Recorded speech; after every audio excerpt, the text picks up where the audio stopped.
membangun bisnis atau usaha itu berdasarkan apa yang kita sukai. Kemudian kita juga harus melihat apa sumber daya yang ada di sekitar kita. Materi akan datang sendiri jika kita bersungguh-sungguh dan memang mencintai pekerjaannya. Bukan soal berapa materi yang didapat, tapi apa yang kita kerjakan. Itu yang lebih menarik menurut saya.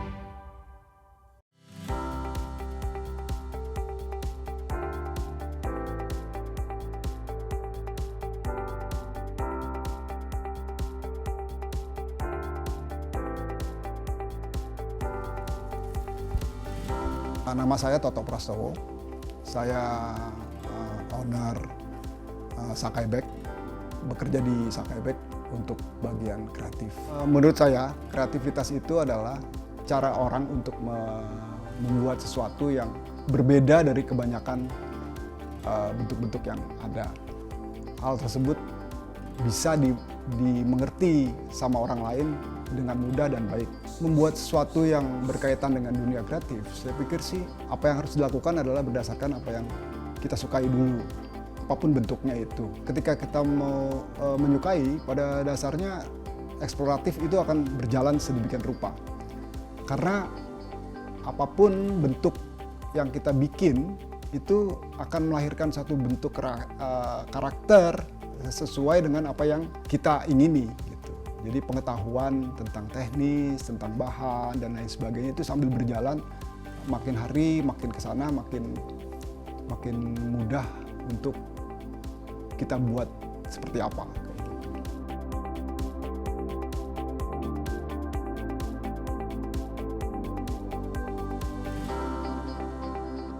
Memulai bisnis yang kita suka itu sebenarnya juga melihat kemampuan lingkungannya ya.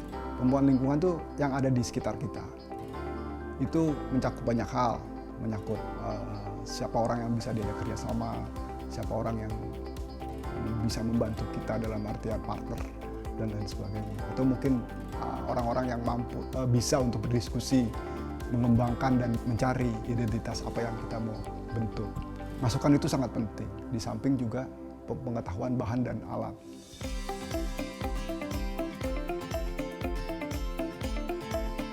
Kebetulan itu istri itu ya sesuai dengan apa yang mau kita kerjakan. Itu penting banget, lingkungan keluarga, lingkungan rumah, baik itu anak, istri, kakak, adik, bahkan orang tua, yang bisa satu sama lain saling memberikan energi yang baik untuk membangun bisnis. Katakan bisnis rumahan atau bisnis-bisnis yang sekelas bisa dilakukan di rumah. Itu menarik menurut saya, karena dengan begitu kita merasa bisa bekerja bersama untuk membangun sesuatu yang bisa dianggap keinginan kita bersama.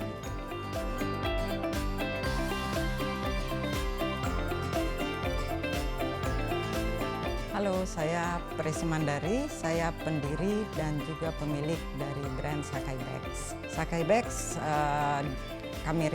saya rintis bersama suami sejak 2014. Pada saat itu saya masih bekerja di sebuah industri di Jakarta, dan di sela-sela waktu luang saya memiliki hobi untuk membuat tas. Saya dan suami penggemar dan pengguna tas kanvas. Untuk mendapatkan tas kanvas yang memiliki kualitas yang baik, saya harus mengeluarkan kocek yang cukup besar. Jadi kemudian kita berdua suka ngobrol, kita bikin tas aja yuk. Pertama kali saya melaunching produk saya itu via sosial media. Pada saat itu tahun 2014, Facebook yang artinya sangat cukup populer ya timbang Instagram. Dan pada saat itu memang kami disupport, artinya didukung oleh jaringan pertemanan itu.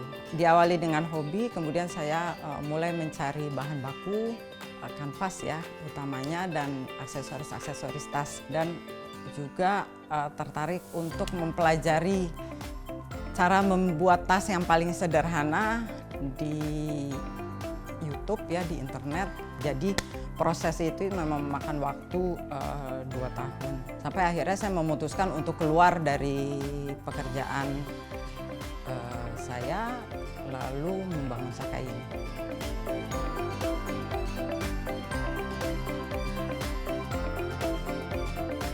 Nama Sakai Bags itu, Sakai itu sebetulnya kadang-kadang orang suka berpikir ini brand Jepang ya, ini brand luar ya. Padahal Sakai itu adalah diambil dari nama kakek saya. Kemudian dia seharusnya double, namanya spellingnya itu double K. Saya rubah huruf K-nya itu menjadi C karena artinya tas kalau dalam bahasa Prancis. Kemudian menjadi Sakai Bags.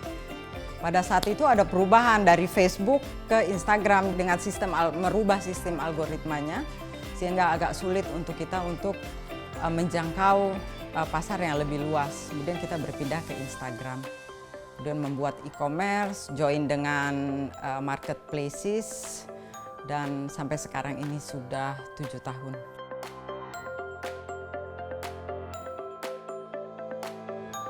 Jadi ini adalah bisnis yang saya bangun bersama suami. Pertama kali saya full time untuk Sakai Bags, saya melihat suami sendiri jadi memperlakukan seperti membentuk sistem yang saya selalu dapatkan di kantor. Nah, bekerja dengan seorang seniman itu kan ternyata tidak sederhana. Artinya ketika under pressure kadang-kadang memang ide-ide kreatifnya itu juga nggak mudah keluar. Tapi kemudian saya mulai ngerem. Dia juga sempat komplain, ini bukan kantor yang sebelumnya ya. Ini adalah bisnis kita yang seharusnya jauh dari stres, having fun, dan berkreasi menciptakan satu produk yang unik. Keduanya juga di awal-awal semangatnya masih tinggi sekali.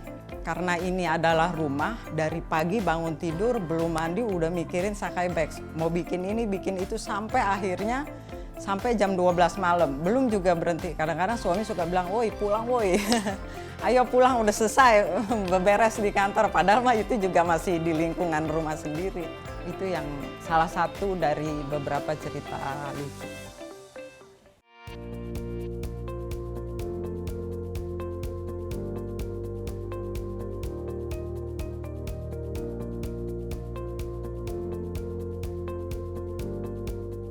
Begitu kita memutuskan mau membuat pekerjaan sendiri atau kita tetap bekerja di kantor. Itu pilihan antara nyaman atau kita mau berjuang untuk sesuatu yang kepastiannya dari kita. Itu yang pilihan yang sangat berat karena itu berkaitan sama apa yang kita dapat setiap bulannya, gitu, nilai-nilai kenyamanan sebelumnya apa dan sebagainya. Tapi sepanjang kita punya keyakinan bahwa kita masih mau bekerja dalam bentuk apapun, saya pikir itu bisa jalan kok gitu. Seiring waktu, seiring kita tetap mau belajar dengan apa yang kita mau lakukan gitu. Dan kita tetap terbuka dengan banyak orang yang mau mengkritik, mau melihat, mengasih input-input kita.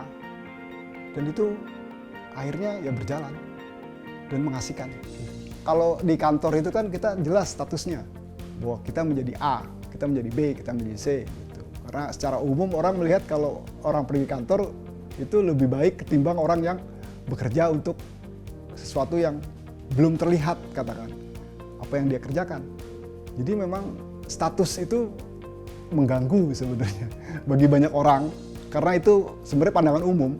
Nah dari situ harusnya kita berani untuk ngambil keputusan bahwa apa yang kita pilih itu pastinya akan berjalan baik. Itu warnanya kayak begitu, jadi benar-benar warna atasnya. Yang lucu itu sebenarnya ketika kita memulai pekerjaan untuk saling berkomunikasi. Karena saya di rumah bersama istri, kadang-kadang itu mana istri dan mana lagi mengurusin kerjaan itu kadang-kadang suka split. Karena kapan dia jadi istri, kapan saya menjadi suami, kapan menjadi hubungan yang di luar dari itu juga terjadi di dalam hubungan pekerjaan gitu. Tapi yang perlu saya terangkan selalu dari kedua belah pihak, jangan sampai sesuatu yang kita bikin melebar dari karakter yang kita akan bangun.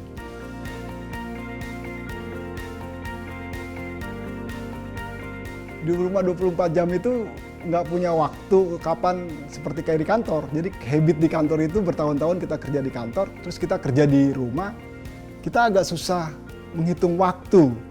Karena kapan kita harus berhenti untuk bekerja, kapan kita harus ngobrol soal sesuatu yang berbeda dari pekerjaan itu agak susah. Karena akhirnya menjadi 24 jam itu kecampur antara hidup sebagai kehidupan yang biasa sama hidup sebagai sebuah pekerjaan. Itu jadi kecampur-campur. Tapi lama-lama akhirnya kita terbiasa karena begitu kita ngomongin kerja kan kita jadi serius gitu. Jadi serius dimanapun tempatnya, mau itu jam 1 malam, jam subuh, atau kita lagi keluar jalan, atau kita lagi makan. Kadang-kadang ada serius begitu kita ngomongin soal pekerjaan. Artinya habit itu terbentuk bukan karena kita pikirkan, tapi karena kita jalankan.